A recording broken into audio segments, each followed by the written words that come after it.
So not knowing anything about orthodontics at all, my very first exercise was treatment efficiency. Even though I really wanted to be the orthodontist as a single mom, it just wasn't in the cards. I want to be in the industry and I want to continue to contribute, but what can someone like I do? I'm Dr. Scott Law, and I want to thank you for tuning in to the Smile Doctors Off Mute podcast.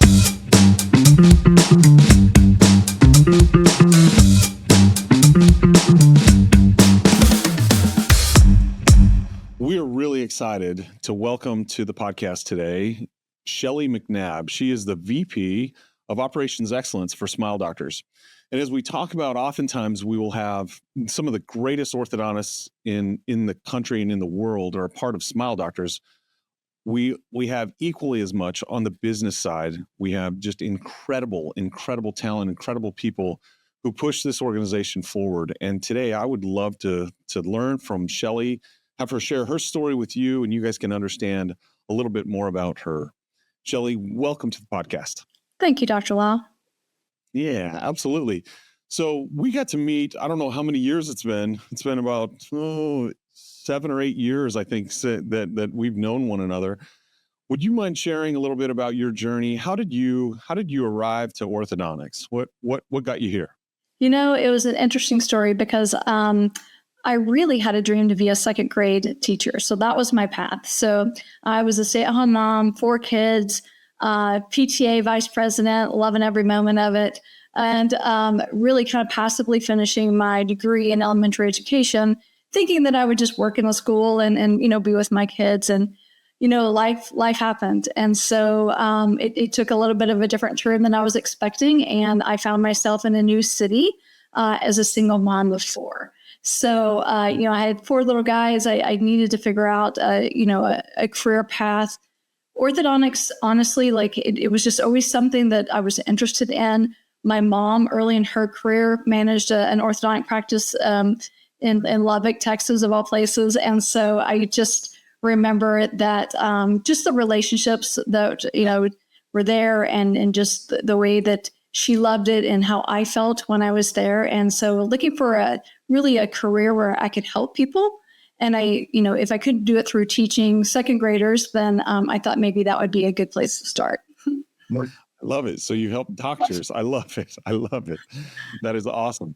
So you're based out of Austin, Texas. And so you worked for a few orthodontists by the time I met you. Is that right? Yeah, absolutely. And so I started in Central Austin working for Dr. David Heim, definitely my mentor and a true friend in orthodontics, who really gave me a solid foundation, fell in love with the industry, and worked with him for quite some time. And so he was very patient and kind, because when I started with him, I had 0 experience.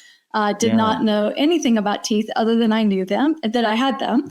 And, it was just terrifying, honestly. And I remember kind of going in there and, I was going to be a clinician and also his marketing coordinator. Now, this is way back in the day where having your ad in the yellow pages was still a thing. And so really the focus was around how to do internal and external marketing. And so, did a lot with him over the years with that as well. Really, I remember my first 2 exercises, which, kind of led just to the kind of practice that he had, was day 1 was, hey, I need you to go into the charts and figure out what these people paid for treatment, how many visits they had, of those, how many of those were comforts, and then come up with a value per visit. So not knowing anything about orthodontics at all, my very first exercise was treatment efficiency. Sure. Yeah. Day 2 was, can you hold a camcorder? We need you to come into the new patient room, and we want you to record us doing new patient exams for both an adult and a child, so that we can teach our treatment coordinators how best to manage the exam process. And again, for not having any knowledge at all, those are 2 great exercises for a new team member coming into the industry, not really understanding what you're seeing. So Sure. yeah. Wow, he was ahead of his time. Wow, that is fantastic. Yeah, And yeah. what I mean, experience you got. absolutely. And so, I think the thing that really made it amazing was he really did have good systems in place. He was doing treatment plans even back then, which gave me a Wow. leg up in understanding orthodontics. And yeah, the early days were tough. I was not good at it. So for everything that I feel like I am, pretty good at today, I was really terrible at it at some point in time. And so I think even as doctors or clinicians, everyone remembers the first time that they mixed up alginate and took an impression, or the first time you clipped a distal end, which was terrifying, or just how to hold a wine guard, or, I put my mask on upside down. So, just all the things, right? So a lot of patience and grace throughout the years with him. I know that, I had people, not just Dr. Heim, that were just great advocates. I think, whether it was just the fear in my eyes of needing to, make this work for my children, or just, that relationship sort of feeling that you feel when you're in an orthodontic office. But, there were people that wanted to see me win. And so the practice director at the time also was a clinician and would sit with me and, taught me how to bend wires and fit headgears and, all, after hours, and so they really led to me to believe, or led to just a strong relationship with those people that I still have today. And, knowing that that's what I wanted to do for the rest of my life.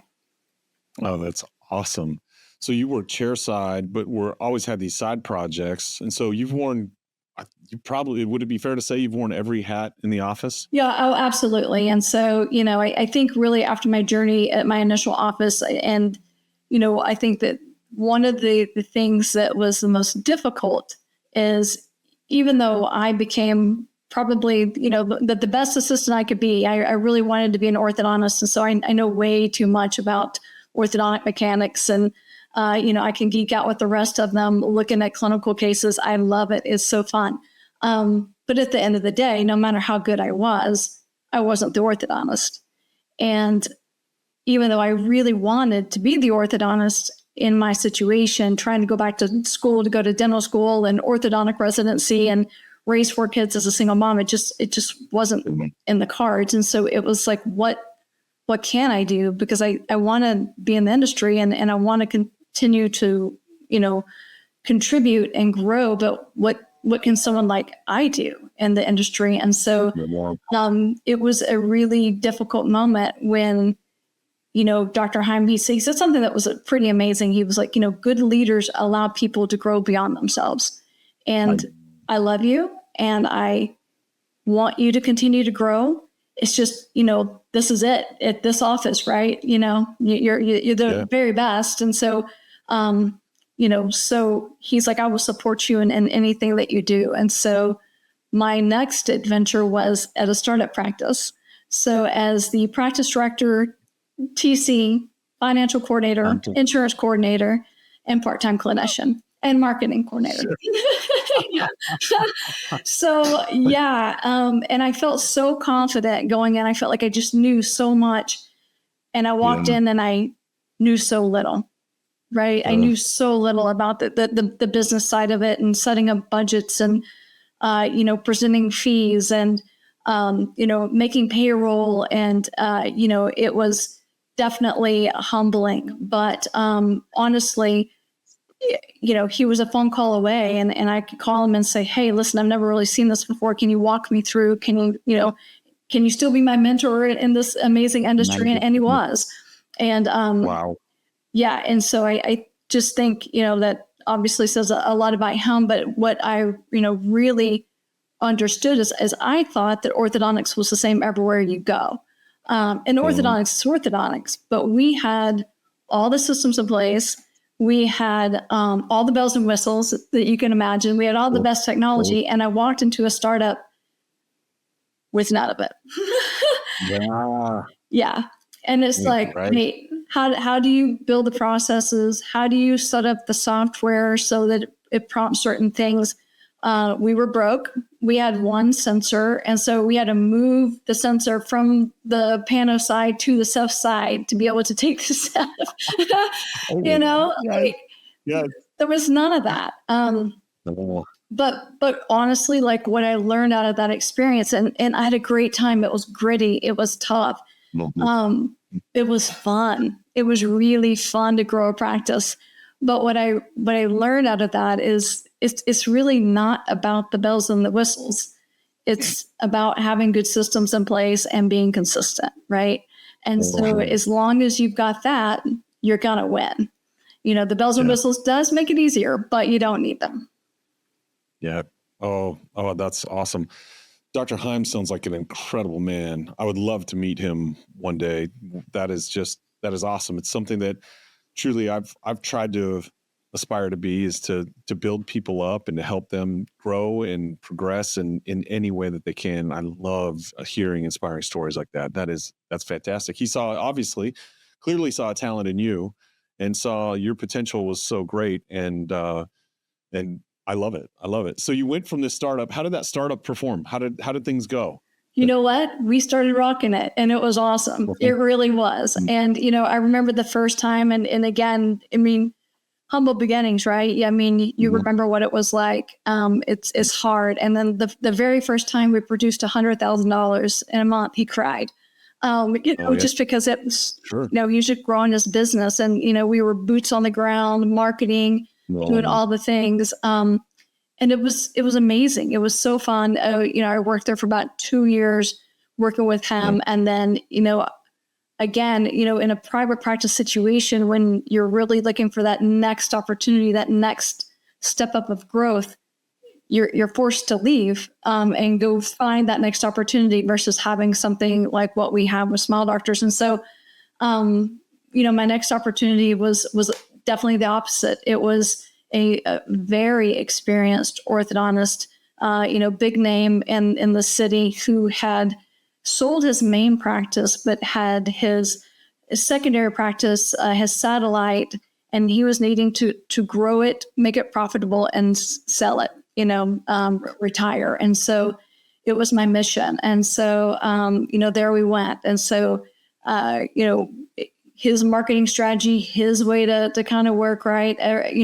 I think that most doctors diagnose pretty much the same, and the end results typically pretty much the same.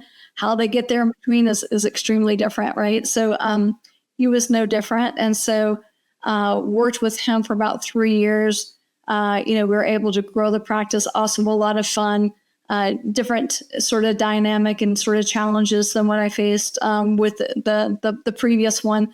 And then I met Dr. Chris Stansberry. So, so he came into our practice, walking around, honestly didn't speak to me. Apparently, he was told he couldn't speak to me. For fear of what? Why couldn't he speak to you? I don't know. I was like, oh, wow. I was like, this is so weird. But then came back a few weeks later and said, hey, would you mind running my practices for me? And so we took off. And so and that was pretty exciting because I didn't necessarily have to leave and go find the next opportunity. The next opportunity was within that cell, which could or could not have been, right? But then it was in the new challenge, 3 locations. Okay, let's do this, multiple doctors, moving a team around, trying to grow them as well. And, every doctor I've ever worked with has been amazing. And every doctor I've ever worked with is as unique as they come, right? And they, what their preferences are, what they call things are different. For each relationship, I think I spent the first 6 months just trying to figure out like what they called things, what their preferences were, what made them tick before, we really kind of got into it. And so definitely enjoyed working with Dr. Chris, and I've worked with him since then, just in different capacities. And then we joined Smile Doctors in 2018. That's right. And that's where you and I first met. Yeah. And I think, you'd worn all the hats at that point. I believe, correct me if I'm wrong, but I believe you were the office manager at that point. And then Is that right? And then from there, man, within Smile Doctors, you've worn so many different hats as well to get to where you are today, working with affiliations with practices who recently joined. And so I'm trying to summarize this. So you started with, man, fresh to ortho, you're chair side, learning all the systems, learning all these processes, did a startup, and then went to multi-location. And then with us, you've had the opportunity to onboard many locations all around the U.S. Well, tell us some about that. Tell us some about that experience and your team that you've worked with.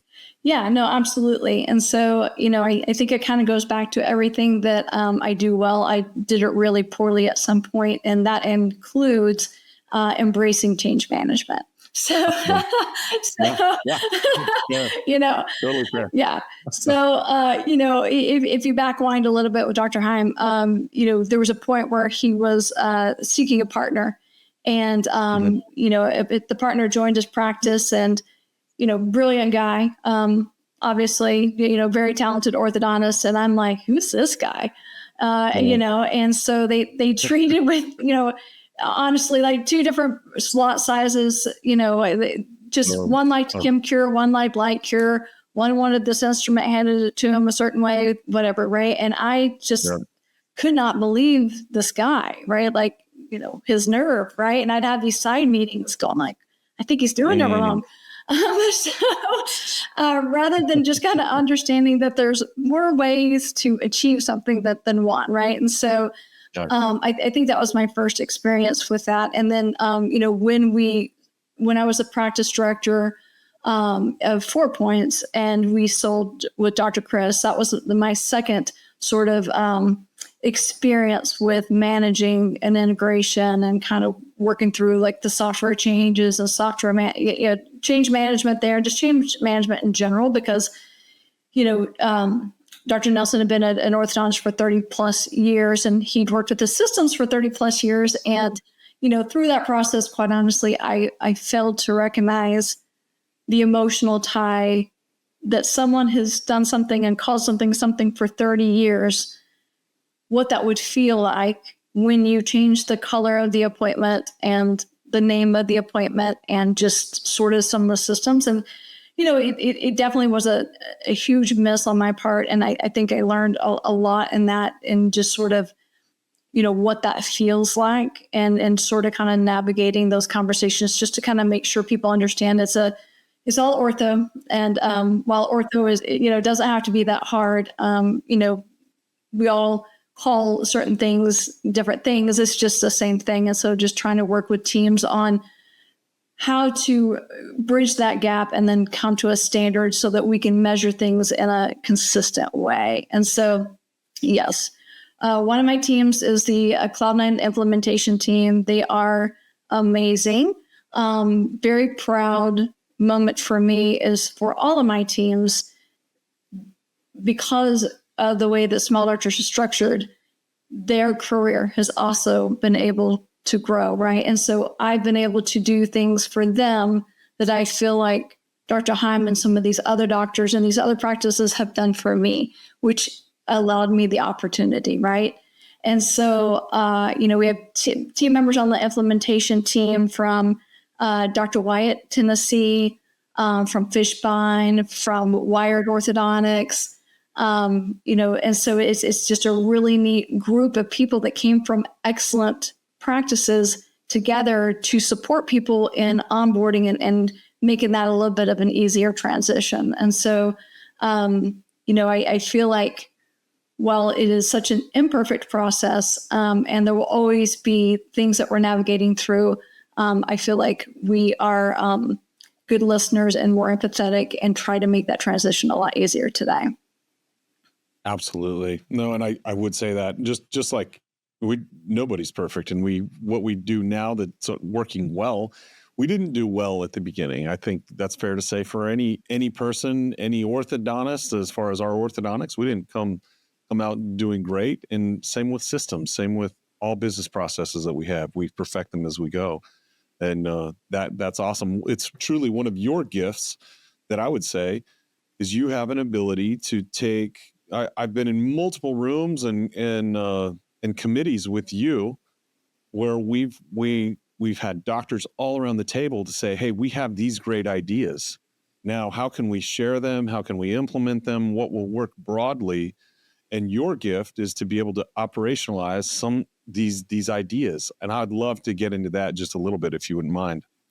Tell us a little bit about some of the projects that you're most proud of, some of the things that we've done, that you've taken kind of ideas from all over the place to go, okay, here's a consistent process that's there to best serve our patients and our teams and our doctors.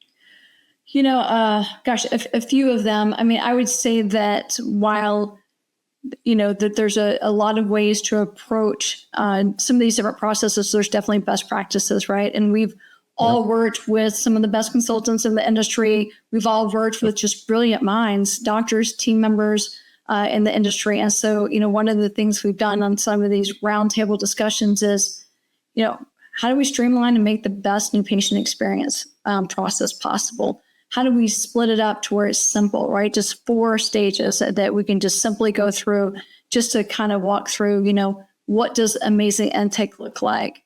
How do you prep your patients? What does an exam, what should it look like? What should it feel like? And, when you follow up with your patients, what does that need to be? Rising stars, another one that really super proud of. And so a lot of teams, they'll call them observation or recall ready programs. But, Rising Stars is this amazing program that encompasses even like little stars. So kiddos that are not quite ready even for a new patient exam, but they're siblings of our current patients. And we want to make sure that when they choose their orthodontist, that they choose us. And then those patients not quite ready that go into growth guidance. And then obviously those that had phase 1 that would come back for between phases and phase 2. Some of the other things we work on that maybe some of the teams out there don't know is that we are kind of behind the scenes. We work extremely closely with the developers, and so things like SmileRight at Home. Those are a contracting software, right? Yeah, absolutely. So we work very closely with them on building the requirements, building mock-ups, running through the testing. Also supporting, right? We want to make sure that we're supporting the field quickly. And so we have a very active Teams chat that we're constantly working through just to give the TCs the answers. Analytics, we work closely with the analytics team on, updating and building things for the Power BI dashboards. And so we're really active in those KPI metrics just to, give you the instrument panel. And so I feel like early in Smile Doctors, we would often say like we're building the plane while flying it, which was exciting and terrifying. So, it was like, how do we build the instrument panel quickly? So anything that we give our teams visibility to, they improve. And so, we work closely for that. We also have general support. And so we have a very active inbox and ticket queue. And, I think Jay said something, really cool last year that I took to the teams. He said 2 things. He said, what does your team do that's dumb? And how many touch points does it take you to solve a problem? And so we took that back to the team, and we really looked at sort of, how we were responding to the questions that were coming in, were we being helpful, even if it wasn't our department, were we giving them the answers that they need so that they could do what they needed to do in the field? And so, those are some of the other things that we do other than just sort of the projects or the implementation. And we're obviously very actively involved in all the training and writing all the best practices. That's such a great thing. How did you take that? So those two pieces of advice from Jay, what are you doing that's dumb? And how many touch points does it take to resolve, if I heard you right, to resolve a problem? Yeah, no, absolutely. So, the first thing we did is what did you guys do? Yeah, we looked at, sort of what our questions were coming in from the field, right? It's like, what are they asking us? And are we punting or are we answering the question, right? Like, oh, I don't really know. Let me send you over here. Rather than going to the other department, finding the answer and saying, hey, absolutely, here's your answer. And, if you have any other additional questions, here's a great contact for you, right? Just help the person. And so that was one of the things. And in the other things, we looked at sort of like, what are we doing that's dumb? And we just kind of look at looked at sort of like how we were working, even as a group, working a little bit more independently, and how could we work more as a team just to be a bigger powerhouse. And so I would say that everyone on my team individually, they're very talented people. As a team, we can knock some socks off. And so really kind of working on just working smarter, not harder. Yeah, that is awesome. Just kind of questioning assumptions, I think, and then, removing all friction and roadblocks so that we can get things done quickly. I love it. I love it. One of the things that a project that you've spearheaded, oh man, you've done so many, from insurance unbundle and integration with, with procedure codes linked with treatment plan automation. Like it's extensive. I think if people really knew and understood all that you've spearheaded and all that we have at our fingertips, I think people would be shocked at what's available. What's this latest one that was recently released around scheduling and around templates? So, that was such a great project. And so, so a few years we put together a scheduled template model, right? And so it was an Excel sheet where basically you take in your production values, your conversion rate, show up, all the things, just to let you know pretty much how many exams that you're going to need to be able to win the month. And then we took historical sort of patient counts to get your existing patient counts. That said, it was in an Excel. People had to go find the information, put it into the Excel. Excel is scary for, a lot of people. It's a little bit clunky and it can break. So, with great partnership and, would be remiss not to give Greg Rizal and, the developers just a huge shout out that, such an amazing team, honestly. And I love their partnership, and they've got great knowledge in the orthodontic industry. They've been in it for over a decade. So it really helps bridge the gap between IT language and operations language. But they built a really cool report, and you just simply put in your location, and bada boom, bada bing, it's going to spit out all of your information. Makes it super easy for you. There's a couple of little inputs, and then you have everything that you need to build your schedule. That's amazing. So doctor time schedule, whatever your preferences are after that, to, you need an hour and a half lunch on Tuesdays or whatever it is to make doctor runs, anything. I mean, wow. Yeah. Just all of these things to make life simpler, easier, more consistent, and to best serve the patients. That's fantastic. What's been the project that you learned the most on, and what lesson was that? What did you say? Gosh, I feel like I learned lessons on all of them.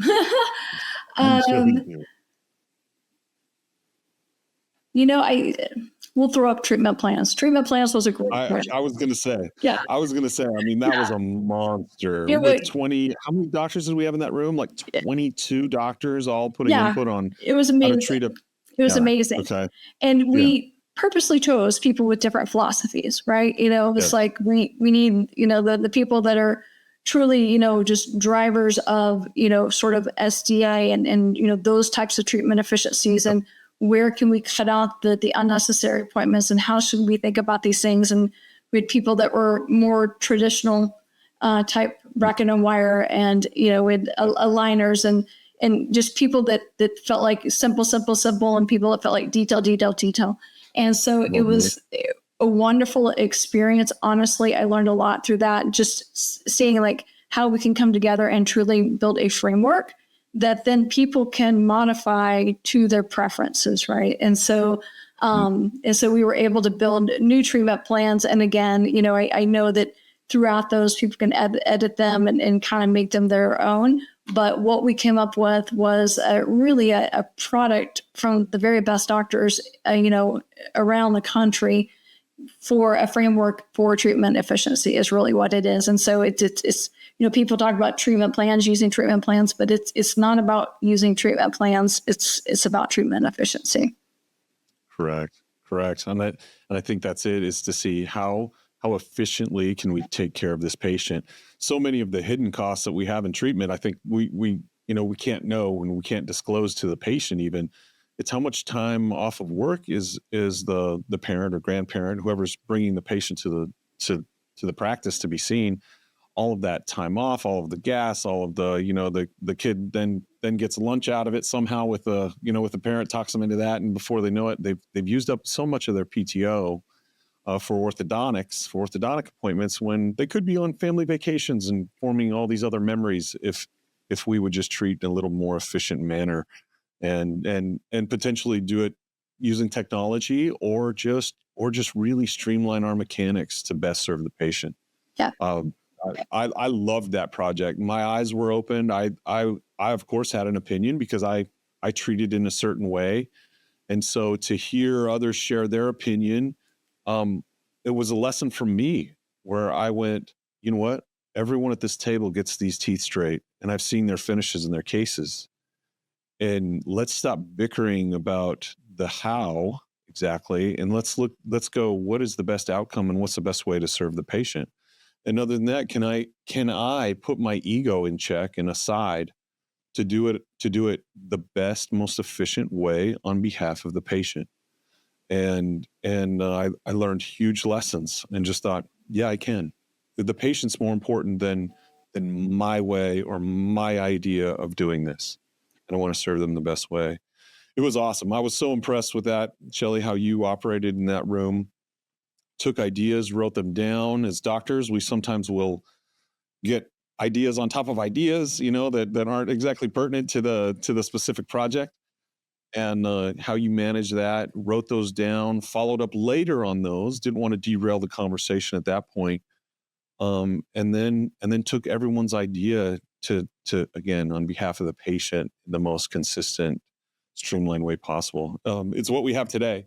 How has that project changed? I think we did that originally in 2018, 19 that we landed on that one. Do you remember? So honestly, I think the original treatment plan rollout, I was not a part of that first project. So we redid the treatment plans with that big group. And that was, probably in 2022 is when they rolled out. Cool. And so, it was like, version 2.0. And so, but, to your point, I think there's so much great information in there. As a mom, we don't want to come to the orthodontist. Love you guys, but, we got other things to do. So I think, to that point, it's just being very thoughtful about how often we're bringing those patients back in, when we're bringing them back in and why. And when we do bring them back in, make sure that, we're making it totally, a value add visit for them. That's great. So you've talked about some of the mentors along your career path. Are there others that you didn't get to mention? I would say that absolutely. Becoming a part of Smile Doctors, I met a whole new chapter of mentors and in a different way. So I had worked very much so in private practice. Private practice is very much like this. And so, coming into Smile Doctors, and at the time we joined, we were like 3 states, 45 practices. So we were still pretty small. Right. But obviously I got to meet you, Dr. G, Dr. Fender. David Noland has been a tremendous, mentor for me in the business, which has been amazing. He thinks very differently than I do. And, he's all finances and Excel sheets. And so I love talking to him just because he really kind of challenges the way that I think about things, and has been a great, great advocate for me. I think, really going into Smile Doctors. So I had been a practice director for several practices, but then after joining Smile Doctors, I moved into a regional manager role. And, and you were a huge, part of that for me. You were actually my support doctor for a big old chunk of that, and kind of walking through and learning how to run a region and developing the relationships, and then seeing again multiple ways to do certain things, but we didn't really have all the visibility that we do today to see kind of like where we were winning and where we weren't. And so it was very manual and very difficult. But I think I loved my time being the regional manager for Central Texas. I really did. But really where my heart and soul was really bridging the gap for organizational sort of priorities and what that means to the field. And so being that sort of that voice that says, hey, this works, or, hey, can we think about this? Or, hey, should we caution that? Or how are we going to communicate this to the field? Or how will we roll it out so that, is palatable and is something that they can accept? And so I think through that, I've had again, a lot of mentors and support along the way. But definitely, David's been great. I also, Virginia is one that I love to work with. Virginia, she is bright. And again, someone that just sort of views the world differently than I do. I think bringing people outside of the orthodontic industry has been super smart, just because, we can get in a rut of the way we think, because it's just, we've been doing ortho for so long. So I think working alongside some of those genius minds that think differently has been a great support. That's awesome. Yeah, I wasn't looking for a compliment myself. I just have seen, I've seen you grow in so many ways. And I think part of that growth as well is how you lead, and how you in turn have turned to be the leader of your various organizations that you've led with, or departments within the organization. And tell me a little bit about your leadership philosophy. What do you do, and what advice would you have for all of us as leaders in our specific roles? I think it's all about being a servant leader, honestly, and really thinking about how to grow those team members, so that, again, even if they grow beyond what my current roles can offer, or what we're doing, right, is my responsibility to train my replacement, because by training my replacement, it gives me the opportunity to go grow and try new things. And so it's really just been my motto. I think the other thing is be kind. We can get through it, no matter what it is, right? And sometimes things get spicy, and that's okay. But at the end of the day, we can solve 90% of things with sugar, and we can keep fire in our back pocket. I love that. So, Shelli, we've talked a lot about your career path, all of your growth. What advice would you have for team members who are also looking for growth in their careers? No, absolutely. I think Dr. Amanda Gallagher said something that was really profound last week when she said, I'm uncomfortable not being uncomfortable. And so I think what that told me is stay curious, stay hungry, stay humble, and every chance you can, learn something. And so every opportunity, just make sure that you're seizing that moment. And when you're ready for that growth opportunity, just know that all doors may not open, and that's okay. Just keep growing. Whatever role you're in the most important role in the office. So every role in the office is extremely crucial to the whole experience of the patient. And so if you understand why you're doing it, just make sure how you're doing it, that you're delivering it with great intention, and that you're doing everything to the best of your ability. And really just remember, you just need one yes. And when you get that yes, go get them. Great. Thank you for that advice. That's awesome. Well, I know I get emails from you at all hours, early in the morning. Tell us a little bit about what you do. So early in the morning, you're easy to find. I've heard out on the water. Tell us some of that. Yeah. So, I love morning. So it's obviously, a cool time of day for me. And so definitely a big morning person. And, I'm very thankful that I work with some people on the East Coast, so I can call them early. But really, it's just a time where I like to kind of set my focus for the day, each day, on, what's critical, what's urgent, and what's important. And so, I kind of run my life off of those three sort of tiers. And so those are forever fluid and changing each day. And so just trying to work when it's quiet prior to the meetings, or, things kind of get wild off the hook after 8 a.m. Central, right? And so my very favorite thing is just to kind of get up in the morning and set the day and set us up for success so we can win. I love it. So often before work, what I was hinting at, so you're an avid water skier, is that right? I totally am. So yeah. So very funny. I grew up skiing as a kid, grew up on Possum Kingdom Lake outside Dallas, Texas.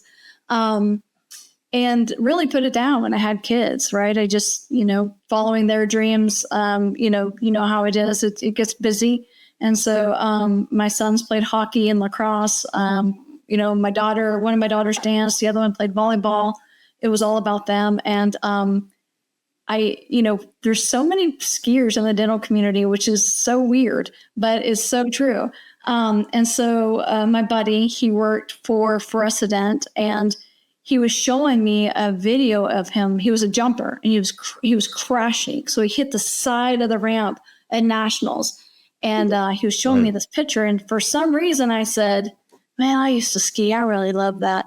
And he said, "Well, you can come on out to the lake and ski." And I was like, my oldest son actually was turning 18 at the time. And I was like, life's passing me by and I'm not following my own dreams. Right. And professionally, sure, but personally, like, what do I have that's mine?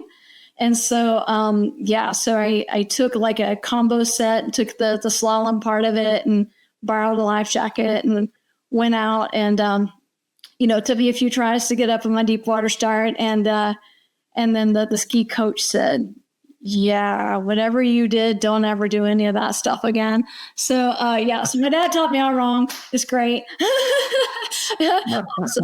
So I have spent a considerable amount of time, working on getting in shape. And, I have a ski coach, and I love team sports. It's also why I love ortho. It's definitely kind of a team sport between the patient, the team, and the dentist, right? And so I think water skiing is like that for me. You have to have a boat driver and a coach, and spend a lot of time dedicated to it. And so I'm on the water 3 or 4 times a week. Trying to make it better every single time. And so it's a lot of fun. That is awesome. Well, Shelli, this has been a wonderful time to catch up, get to know you, and understand the impact that you have on so many people. We have all across our organization and the so many hundreds of thousands of active patients that we have in treatment now. The systems that you've helped create, that you touch, that you refine, that you help coordinate around is just incredible. And I just want to thank you for your way of being, the person that you are, and the impact that you have on all of us. So thank you for who you are in our life. Thank you, Dr. Law. Appreciate you. Okay. Thanks.